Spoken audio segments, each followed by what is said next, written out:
Today I'm going to talk about vaginismus, a condition that it's common among newly-wed brides. What is it and how it presents to us? How common is it? What causes it? Is it a voluntary condition, meaning that does the young bride controls the muscles of the entrance of the vagina? Does this condition affect the husband as well? And what is the treatment of this condition?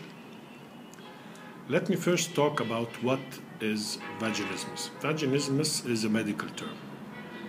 It means spasm of the muscles of the inlet of the vagina. There's a very strong muscle at the entrance of the vagina.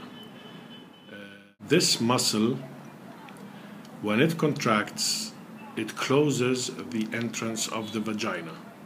It presents in a newlywed bride by that she feels pain when there is an attempt to introduce the male organ into the vagina.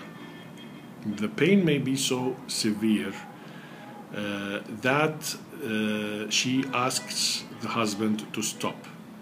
This pain is due to that this muscle is contracted involuntarily without control from her side, so it is like the husband hitting a wall. They think that this young bride has a condition in which the vagina is not opened. The truth about it is that the vagina is completely normal, but the muscle is in spasm. In fact, how common is this condition? This condition is quite common, and as I have seen from my experience in the past few years, it is even widespread among the newlywed. It has no relation to hearing stories about how painful intercourse is, or does it cause bleeding or whatever, and the myth that with the first intercourse there is a lot of pain and a lot of bleeding. Of course, all this is an exaggeration from the older girls that get married.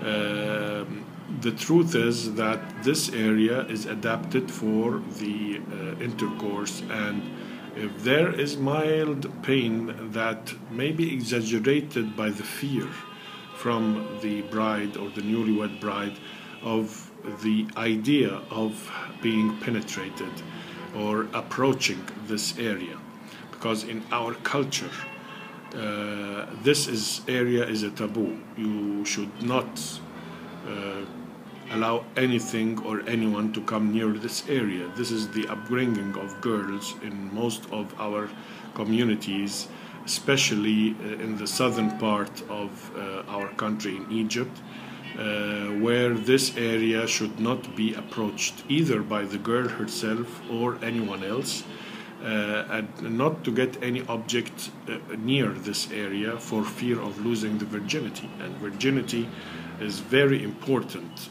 for the girl to get married. So the mother makes sure that the girl takes extra precaution not to have anything come near this area.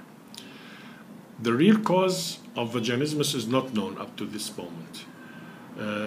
It may be an extra innervation of the muscle that causes it to contract.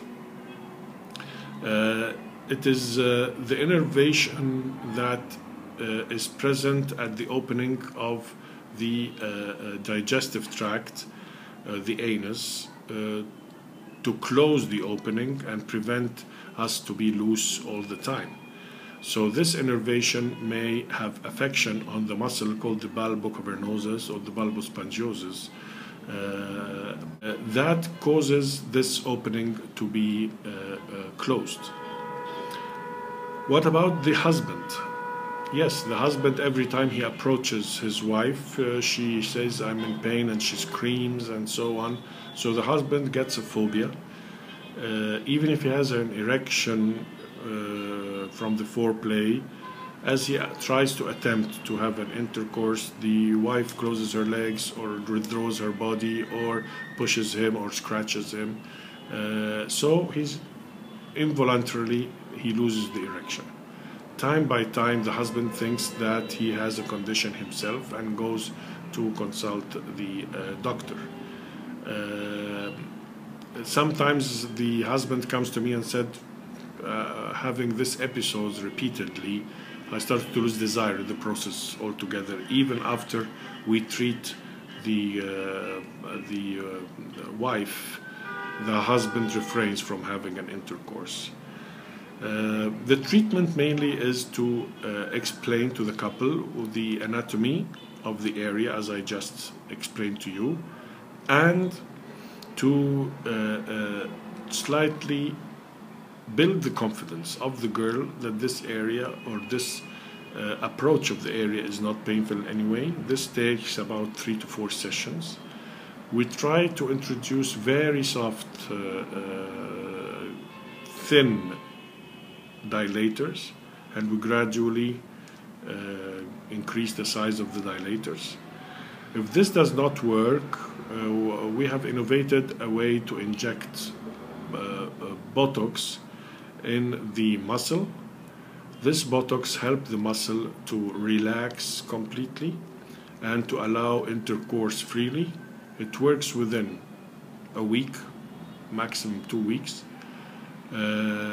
During this period, the wife has to attend sessions regularly for dilatation, for gradual dilatation. She may do the dilatation at home herself if she has the kit. This Botox works completely within 2 weeks, maximum 3 weeks, after which the couple can resume their intercourse.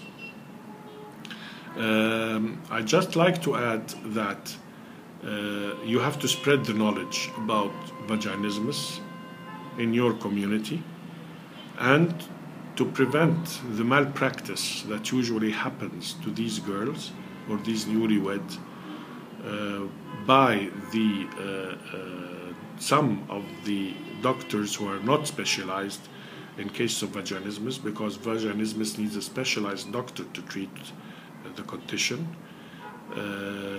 or to be abused by the husband, which sometimes end up in quarrels and beatings and divorce, or to go to local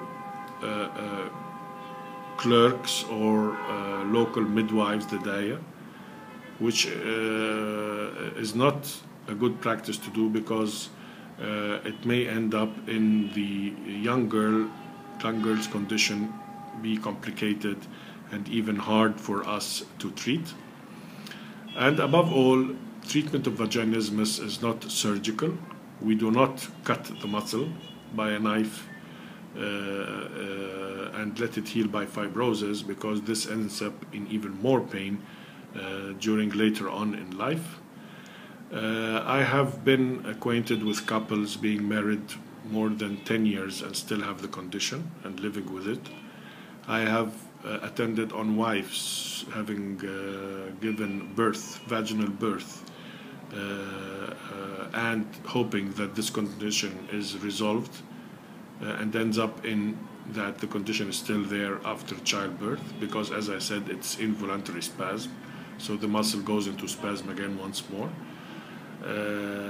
Botox treatment is an extended treatment from 6 months to 9 months. During this period, the wife gains confidence that this condition is not painful.